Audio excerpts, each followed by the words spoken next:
Puji Tuhan, di pagi hari ini kita berjumpa lagi dalam hadirat Tuhan dan dalam anugerah Tuhan.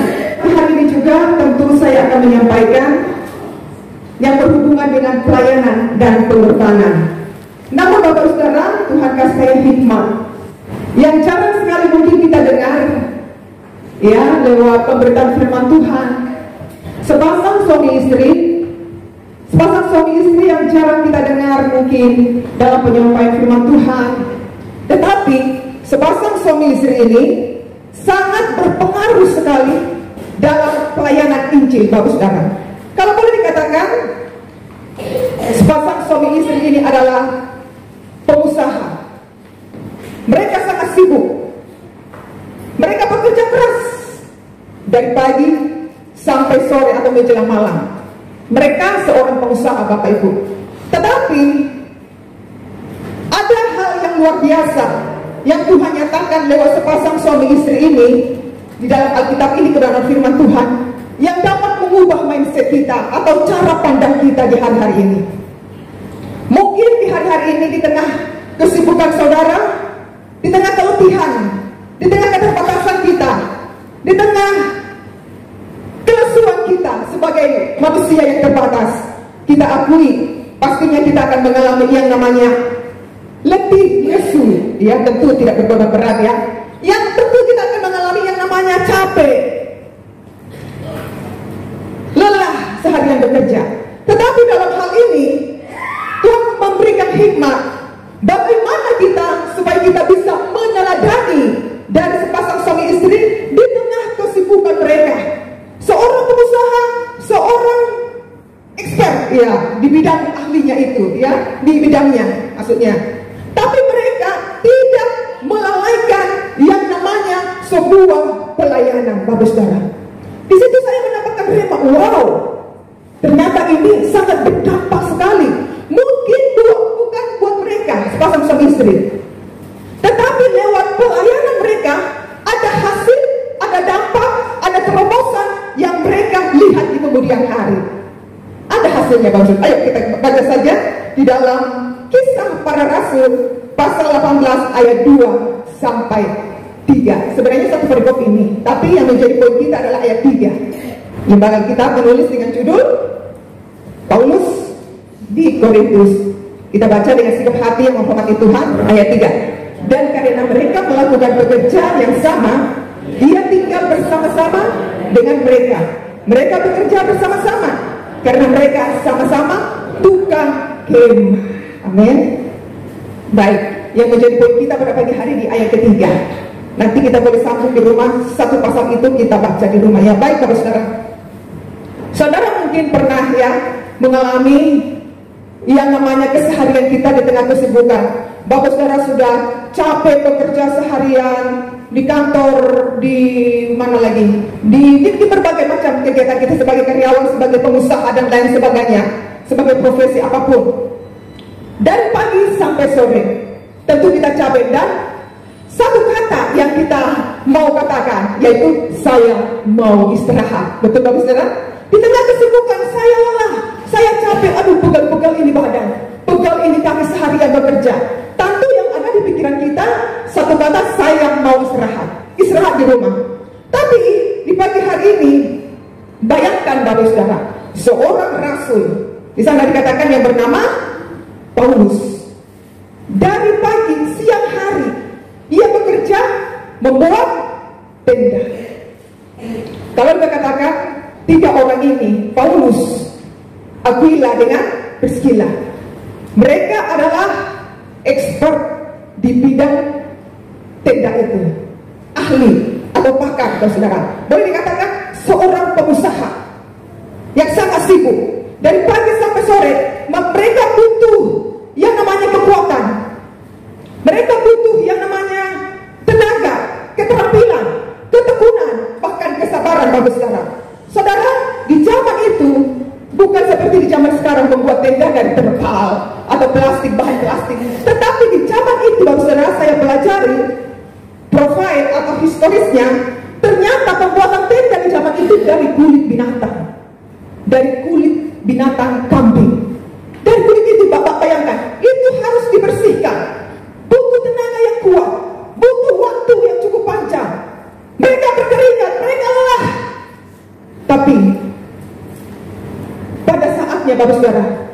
di satu titik tidak membuat keadaan itu membuat mereka menjadi tawar atau hilang semangat untuk melayani pekerjaan Tuhan. Mungkin pada malam hari bisa dikatakan 3 orang ini, seorang pengusaha ini, pembuat tenda ini, mereka waktunya bisa istirahat, mereka waktunya bisa menikmati dengan keluarga sepasang suami istri. Tetapi yang luar biasanya adalah yang dapat menguatkan saudara dan saya bahwa Rasul Paulus tidak sendirian melakukan sebuah pelayanan di tengah kesibukannya, tapi ada sepasang suami istri, yaitu Aquila dan Priscilla. Ini jarang sekali kita dengar nama ini, tetapi luar biasa dampak dan pelayanan mereka. Seorang pengusaha, pekerja keras, mereka memperhatikan pelayanan pekerjaan Tuhan. Inilah pelajaran penting Bapak Saudara, di mana mereka berkarya untuk hidup, tetapi berkorban untuk kerajaan Allah. Saya berikan tema kecil dari pembacaan ayat firman Tuhan 1 dan 3 ini, berkarya untuk hidup, berkorban untuk kerajaan Allah. Berkarya atau bekerja, kita harus bekerja supaya bisa hidup, makan, ya, dan lain sebagainya. Tetapi yang mereka lakukan juga tidak lupa untuk berkorban bagi pelayanan pekerjaan Tuhan. Mereka tidak menukar panggilan pelayanan dengan kesibukan sekuler mereka, Bapak Saudara, tetapi menemukan ada balance of life di tengah kesibukan mereka, keseimbangan hidup. Nah, ini yang kita butuhkan di hari-hari ini, Bapak Saudara. Boleh kita berkarya, boleh kita bekerja, boleh kita sibuk, tapi jangan lupa miliki balance of life dalam hidup ini. Jangan ketika kita sibuk akhirnya apa? Stres sendiri. Tetapi dalam kehidupan saudara dan saya dibutuhkan yang namanya balance of life, keseimbangan hidup antara sekuler dan rohani. Supaya apa? Supaya kita tetap kuat untuk mengerjakan setiap tanggung jawab yang Tuhan percayakan bagi saudara dan saya. Saudara, dan kisah Paulus, Aquila, dan Priscilla ini, kita bisa melihat 3 pelajaran penting tentang bagaimana orang percaya dapat tetap setia melayani walaupun di tengah kesibukan mereka atau bekerja keras untuk mencari nafkah. Yang pertama, pekerjaan sekuler adalah amanah, sedangkan pelayanan adalah sebuah panggilan. Ayat ketiga kita simak baik-baik. Di sana dikatakan, karena mereka melakukan pekerjaan yang sama, ia tinggal bersama-sama dengan mereka. Mereka bekerja bersama-sama. Perhatikan ayat ini. Karena mereka sama-sama tukang kemah. Mereka expert di bidangnya. Kulit kambing kalau dijual sekarang mahal harganya, Bapak Saudara. Tapi yang saya soroti di sini adalah Priscilla dan Aquila adalah teladan pasangan yang tidak hanya membangun sebuah rumah tangga, tetapi juga membangun kerajaan Allah di tengah-tengah usaha, di tengah-tengah keluarga mereka, di tengah-tengah pelayanan mereka. Mereka mengajarkan bahwa pelayanan dan pengorbanan akan berdampak besar jika dilakukan bersama-sama dengan kesatuan hati. Dengar baik, Bapak Saudara. Relasi adalah akar dari pelayanan yang sejati.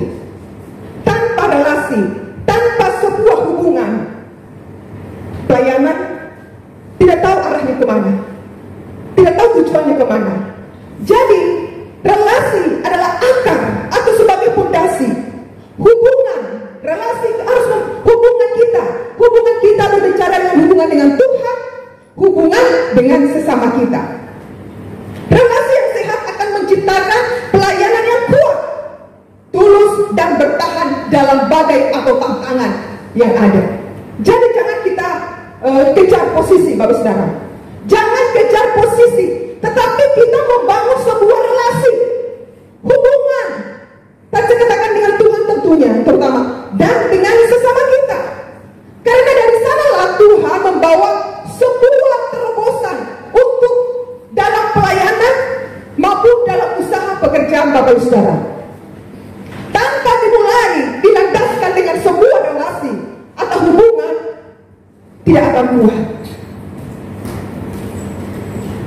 Sebuah keintiman pasti dimulai dari sebuah relasi, dari sebuah hubungan, Bapak Saudara.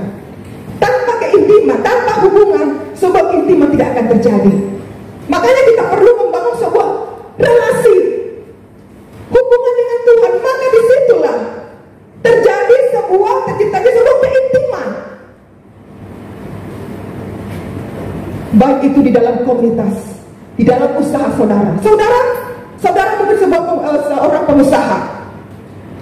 Tentu saudara juga di perusahaan atau di toko atau di kantor tentu harus membangun sebuah relasi yang baik, relasi yang sehat antara pemimpin dan karyawannya. Kalau hubungan tidak sehat, tidak baik, komunikasi akan terganggu. Bad connecting. Jadi relasi hubungan kita sangat menentukan akan kemajuan perusahaan yang akan kita pimpin, Bapak Saudara. Karyawan harus memiliki relasi yang baik dengan pemimpinnya, baik itu perusahaan, di toko dan lain sebagainya. Kalau karyawan hanya bekerja dengan sendiri, dengan aturan-aturannya sendiri, tidak akan bisa. Mau dibawa kemana? Adakah lagu mau dibawa kemana hubungan kita? Mau dibawa kemana? Kemana arahnya? Jadi pentingnya antara atasan, pemimpin dan bawahan dan atasan balance, seimbang, memiliki relasi yang baik akan berpengaruh kepada terobosan yang ada, Bapak Saudara. Relasi yang sehat dalam pernikahan, di dalam keluarga sangat mempengaruhi kekuatan di pelayanan di luar. Jadi pelayanan atau relasi hubungan yang sehat dimulai dari keluarga. Berapa minggu yang lalu kita bahas tentang keluarga, family, ya, tema kita. Jadi hubungan yang sehat dimulai dari keluarga, itu sangat mempengaruhi pelayanan yang kuat. Itu akan berdampak di luar. Suami istri, kita di rumah berbicara mungkin dari keluarga, di dalam komunitas, di dalam pekerjaan saudara dan saya, hubungan yang sehat itu akan berdampak sebuah hal yang positif di kemudian hari. Kerjasama ini juga menunjukkan nilai kerendahan dari seorang Rasul Paulus, saudara. Karena bekerja bukanlah sesuatu yang kotor atau yang rendah bagi Rasul Paulus, melainkan bagian dari amanat Tuhan kepada manusia sejak awal penciptaan. Di dalam Kejadian pasal 2 di sana dikatakan, ketika Adam ditempatkan di taman, maka Tuhan berfirman, apa dikatakan? Mengusahakan dan memeliharanya kepada Adam dan Hawa.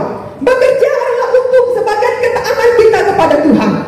Tidak salah, namun di atas pekerjaan sekuler tadi yang saya katakan, ada satu panggilan yang tertinggi, yaitu melayani Tuhan dan melayani sesama kita.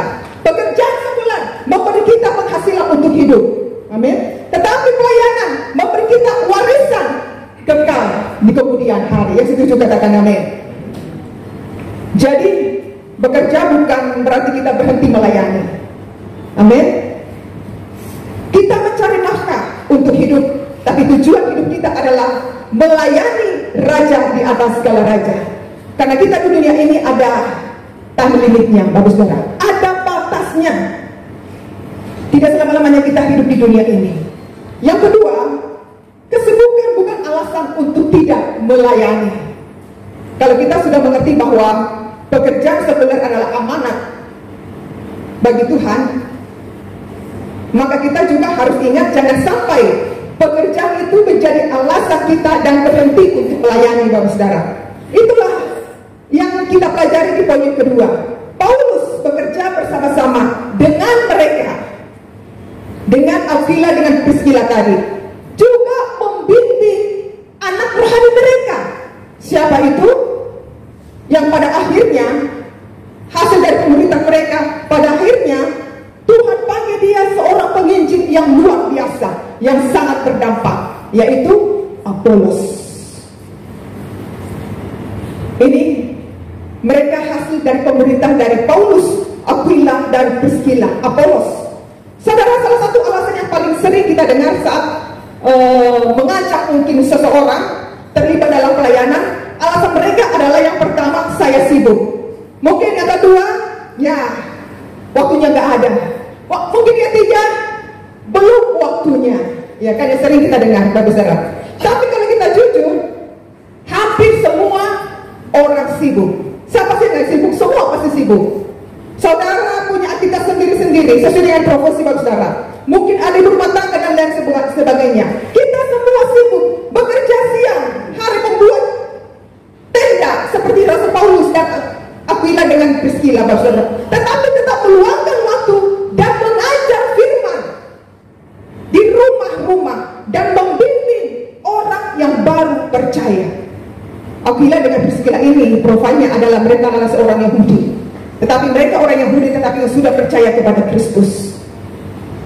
Paulus tidak menunggu waktu luang kalau kita perhatikan di sini untuk melayani, tapi dia membuat waktu untuk melayani. Contoh, kita perhatikan Nehemia, ya. Nehemia adalah seorang juru minuman raja. Waktu itu posisi penting di istana Persia pada waktu itu. Namun ketika Nehemia mendengar bahwa tembok Yerusalem runtuh, bahkan ia rela meninggalkan istana kenyamanannya, Bapak Saudara, untuk membangun kembali. Dia bekerja mengatur semua rakyat-rakyat dan tetap memimpin doa dan pengajaran firman Tuhan. Dia tidak meninggalkan apa yang menjadi prioritas dalam hidupnya, tapi dia turun ke lapangan untuk membangun tembok yang sudah runtuh. Yesus, kita perhatikan, di tengah kesibukan pelayanannya, dia tetap meluangkan waktu untuk berbicara dengan satu wanita, yaitu wanita Samaria di pinggir sumur Yakub, Bapak Saudara. Dan saya mau katakan, saudara, kesibukan itu tidak akan pernah hilang dari kehidupan kita. Kesibukan itu pasti selalu ada. Kesibukan itu tidak akan pernah habis. Kalau kita menunggu sampai semua urusan selesai, ya, atau mungkin kita tidak akan pernah bisa melayani, Bapak Saudara. Tunggu urusan saya, tunggu selesai semua. Lihatlah, tidak akan ada waktu untuk kita bisa melayani. Pelayanan butuh keputusan. Pelayanan butuh sebuah keputusan dalam hati kita, bukan sisa waktu. Yang setuju katakan amin. Tuhan tidak mau kita memberikan sisa-sisa waktu kita atau sisa-sisa hidup kita. Tuhan, pakailah hidupku di sisa hidupku. Mau kasih sama Tuhan sisa-sisa? No. Berikan yang terbaik. Yesus pun dia turun ke dunia, meninggalkan kemegahannya. Dia rela turun ke dunia untuk apa? Memberikan yang terbaik, mengorbankan nyawanya, hidupnya bagi saudara dan saya. Jadi mari kita belajar dari tiga orang ini, Paulus, Aquila dan Priscilla. Mereka tidak memberikan sisa-sisa atau waktu sisa mereka, tetapi mereka membuat waktu untuk dapat melayani Tuhan dengan sepenuh hati mereka. Amin. Yang ketiga, yang terakhir, pengorbanan hari ini menjadi investasi di kekekalan nanti. Yang setuju kan amin? Amin.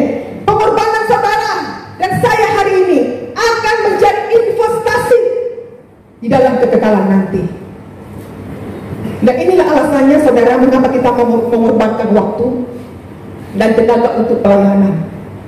Karena kita lakukan hari ini, walaupun mungkin kelihatan kecil, walaupun tidak kelihatan seperti di atas ini, saudara bekerja melayani di balik layar sana, hal-hal yang kecil, tapi Tuhan perhitungkan. Pengorbananmu tidak akan sia-sia, tapi itu sebuah investasi di dalam kekekalannya nanti.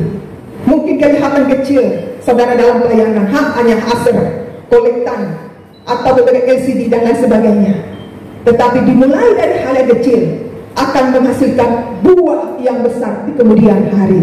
Priscilla dan Aquila tidak hanya bekerja membuat tenda, tetapi melayani di rumah. Mereka juga membimbing Apolos, saudara, seorang pengajar yang berbakat, tetapi belum mengerti sepenuhnya tentang Yesus.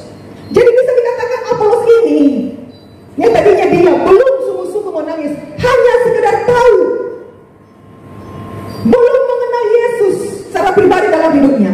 Tetapi dengan kesabaran, dengan ketekunan, Paulus dan Aquila dengan Priscilla membimbing mereka, mengajar mereka, dan pada akhirnya Apolos menerima Yesus dan mengenal dia, Yesus, sebagai juru selamat dalam hidupnya. Bapak Ibu, memang diperlukan sebuah kesabaran, memang diperlukan sebuah ketekunan, bahkan pengorbanan, waktu, tenaga. Tetapi kita melihat ada hasil yang luar biasa, yang tidak pernah sia-sia. Akhirnya Apolos menjadi pengkhotbah yang berpengaruh, memberitakan Injil di berbagai tempat. Inilah hasilnya, bimbingan oleh Rasul Paulus, Aquila dan Priscilla. Apolos Tuhan pakai dia menjadi pengkhotbah yang luar biasa di berbagai tempat. Pelayan mereka membuahkan hasil melampaui generasi mereka, Bapak Saudara. Mungkin saat ini saudara belum kelihatan seperti saya bilang, mungkin di lingkungan kecil, mungkin ketika saudara berada di luar atau bertemu dengan seseorang, saudara memberitakan Injil secara sederhana. Mungkin saudara di toko atau di kantor, saudara dekat kepada seseorang yang belum mengenal Tuhan, belum mengenal Yesus, tapi dengan kesabaran saudara menyampaikan kebenaran itu, dan percayalah bahwa hasilnya akan berdampak luar biasa di kemudian hari. Contoh Mordekai. Siapa itu Mordekai? Adalah paman dari Ratu Esther. Dia mendidik Esther dengan kasih dan iman, sehingga apa, Bapak Saudara, ketika waktunya tiba, maka Ratu Esther berani menyelamatkan bangsanya. Ini hasil bimbingan dengan iman dari Mordekai. Dan kita juga mendengarkan kesaksian dari penggembala kita pada minggu lalu. Apa yang disaksikan, bahwa puluhan tahun mengabdi di sekolah Alkitab, Bapak Saudara. Puluhan tahun, bayangkan. Dia mengabdi untuk pelayanan ke sana. Kalau dibilang salarinya ya hanya sebatas uang ojek untuk PP, dia mengajar, tapi berkuar-kuar selama 2 jam, mempersiapkan materi dan lain sebagainya. Butuh tenaga, butuh waktu, butuh semuanya. Tetapi pada hasilnya, Pak Gembala menyaksikan bahwa puluhan tahun ini, pada puluhan tahun itu ada dampak yang luar biasa. Dampaknya di mana?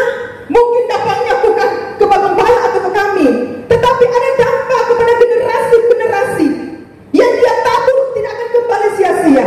Tapi ada satu hasil yang dilihat secara langsung, yaitu mahasiswanya boleh berhasil menjadi gembala, ada yang menjadi pendeta, ada yang sudah menjadi sekarang ini pegawai PS, ada yang berhasil, dan banyak yang berhasil, Bapak Saudara.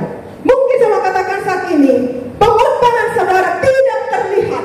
Mungkin saudara menabur bagi pelayanan ini, mungkin lewat talenta saudara, lewat waktu saudara, tidak akan pernah sia-sia. Mungkin engkau belum menerima hasilnya sekarang, tapi nantinya engkau akan melihat banyak jiwa-jiwa di surga diselamatkan oleh Tuhan. Mungkin generasi-generasi kita ke depan, orang-orang, keturunan-keturunan yang memberitakan firman Tuhan itu akan membuahkan hasil, Bapak Saudara. Saya tahu jemaat Tuhan di tempat ini begitu besar berkerinduan, bukan terbeban ya, bukan terbeban, tapi berkerinduan untuk memajukan pelayanan ini, menabur, baik menabur waktu, tenaga, gagasan-gagasan untuk progres dalam pelayanan ini. Mungkin taburan-taburan lewat materi dalam pelayanan ini. Untuk apa, Bapak Saudara? Untuk sebuah progres dalam pelayanan ini. Tidak akan sia-sia. Tuhan perhitungkan setiap pengorbanan saudara dan saya. Upahnya tidak hanya di bumi ini, tetapi juga untuk di kekalan nanti. Yang setuju katakan amin. Saudara yang dikasihi oleh Tuhan Yesus Kristus, bahwa hidup ini sangat singkat. Saudara bekerja keras, mencari nafkah, mengurus rumah tangga, membangun bisnis, mengejar impian, semua itu baik dan semua itu penting, Bapak Saudara. Tapi jangan sampai kita lupa, karena hidup ini bukan untuk bertahan, tapi hidup ini untuk menjadi berdampak. Berikan tepuk tangan bagi Tuhan Yesus. Paulus, Aquila dan Priscilla memberi kita teladan hidup. Ia berpesan firman Tuhan. Mereka bekerja untuk hidup, membuat tenda sepanjang hari, tapi mereka juga berkorban untuk pekerjaan, membuka rumah, membimbing orang, mengajar kebenaran firman Tuhan bagi orang-orang yang belum mengenal firman Tuhan, Bapak Saudara. Mungkin kita berpikir pelayanan itu tugas pendeta atau mereka yang punya banyak waktu, tetapi sebenarnya tidak, Bapak Saudara. Bukan hanya pendeta yang melayani di sini, tetapi sebenarnya Tuhan memanggil setiap pribadi, lepas pribadi itu saudara dan saya yang siap untuk melayani pekerjaan Tuhan. Bukan soal posisi yang Tuhan lihat, tapi ini berbicara tentang sikap hati kita. Mengapa Paulus, Priscilla, dan Aquila bisa mengalami sebuah terobosan dalam pelayanan mereka? Dimulai dari sikap hati mereka. Semua sama-sama, pekerjaan sama, dalam kerinduan sama-sama. Ketika ada kesatuan hati di dalamnya, maka sebuah kemajuan terobosan terjadi, Bapak Saudara. Jadi dibutuhkan kesepakatan, kesatuan hati, baik di dalam keluarga, di dalam usahamu, di dalam pelayanan ini. Bagaimana kita melihat Tuhan bekerja dengan luar biasa dalam tengah-tengah pelayanan ini? Kalau kita tidak memiliki kesatuan hati, dibutuhkan namanya kerendahan hati, relasi, hubungan dengan Tuhan dan hubungan dengan sesama. Ketika memiliki relasi yang sehat, maka komunikasi pun akan sehat, Bapak Saudara. Kita satu dalam tubuh Kristus, maka kita akan memiliki kesatuan di dalam Kristus. Dan lihatlah, ketika mengalami ini, kesatuan hati, kebersamaan, satu visi, maka Tuhan di sana bekerja dan melawat setiap jiwa-jiwa yang ada. Mereka menyadari bahwa pelayanan itu adalah sebuah beban oleh Paulus dan Priscilla dan Aquila, Bapak, tapi sebuah kesempatan dan sebuah kehormatan. Tapi mulailah kita menjadi teladan, mulai dari komunitas, rumah, dalam usahamu, mulailah teladan. Supaya apa? Supaya jiwa-jiwa juga melihat lewat kehidupan saudara dan saya, mereka bisa dimenangkan oleh Kristus. Tepuk tangan bagi Tuhan Yesus. Kita renungkan firman Tuhan ini, yang saya jemput semua tim Personership maju ke depan. Kita renungkan firman Tuhan ini. Ada sebuah ilustrasi, Bapak Saudara. Ada seorang pengusaha sukses yang bernama Thomas, dan dia sejak muda, dia bekerja keras. Dia seorang pebisnis. Dia membangun bisnisnya. Dia berangkat ke perusahaannya dari pagi sebelum terbit matahari dan pulang larut malam. Setiap hari dia lakukan seperti itu, yaitu ini Thomas. Dia melakukan itu demi untuk keluarganya dan masa depan keluarganya, Bapak Ibu Saudara. Pengusaha ini seorang Kristen, dia rajin ke gereja. Namun setiap dia datang ke gereja, setiap datang ibadah, dia selalu berkata begini, saya belum siap melayani sekarang. Masih sibuk, nantilah. Kalau sudah pensiun, baru saya memberikan hidup saya sepenuhnya kepada Tuhan untuk melayani. Saudara, tahun demi tahun, bisnisnya maju pesat, diberkati oleh Tuhan. Usahanya berkembang, diberkati oleh Tuhan. Tapi suatu hari Thomas ini, dia mengalami derita sakit. Dia harus dirawat di rumah sakit. Kemudian dia berbaring lemah di tempat tidur di rumah sakit. Dia bermimpi. Dalam mimpinya ini, dia melihat sebuah pintu gerbang. Pintu gerbang surga yang terbuka, penuh dengan cahaya. Dan di pintu gerbang itu, dia melihat berdiri sosok pribadi, yaitu Yesus. Yesus berkata kepada Thomas dalam mimpinya ini, Thomas, ikutlah saya.